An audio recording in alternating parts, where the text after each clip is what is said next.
All right, let's see if I can find it. Got my trusty binoculars. I'm looking. Where is it? Let's see. Oh, hey friends. It's Pastor Sue here, and welcome to this edition of Patio Ponderings. I'm so glad you decided to join me on this cold and blustery day. I had my trusty binoculars out, and I was looking for some heat. And I don't think we're going to find it for a little while. But it brings to mind what I'm pondering this week.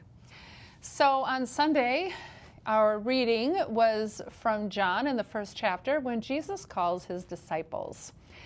And in this reading, Jesus provides the question I am pondering this week. So let's set this up. John the Baptist is out with his disciples, and he says, "Look, there is the Lamb of God." And so the disciples literally start to follow Jesus, and Jesus turns around and says, or asks this question: what are you looking for? Isn't that a great reflection question when it comes to our faith? What are you looking for? How would you answer that question? If you were physically following Jesus, and Jesus asks you, what are you looking for? What's your answer? Are you looking for healing, repair of relationships? You're looking for forgiveness, guidance, comfort? Are you looking for hope? Maybe we're looking for intervention into all the things happening around us in our world today.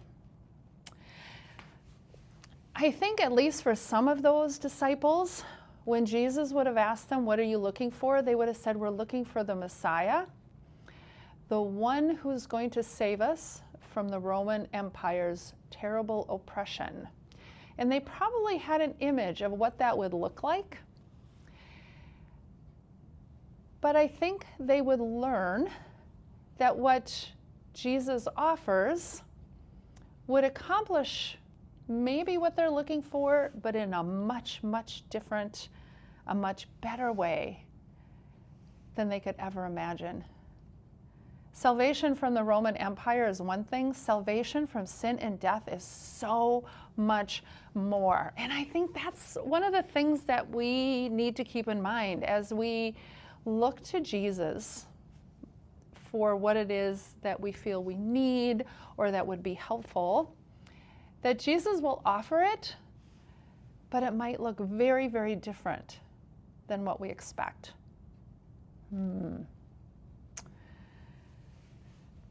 So what are you looking for?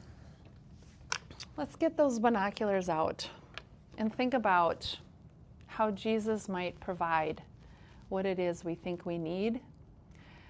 But let's keep an open mind, because Jesus might do something so much greater than what we can even imagine. And let us be certain that whatever it is that we are looking for, what we will receive from Jesus is love and grace, compassion, mercy, and above all, hope. Well, as always, I'd love to hear what you have to say. We are in the midst of some pretty brutal weather, so stay warm, stay safe, and I hope to see you all on Sunday. Bye. Here's looking at you, kid.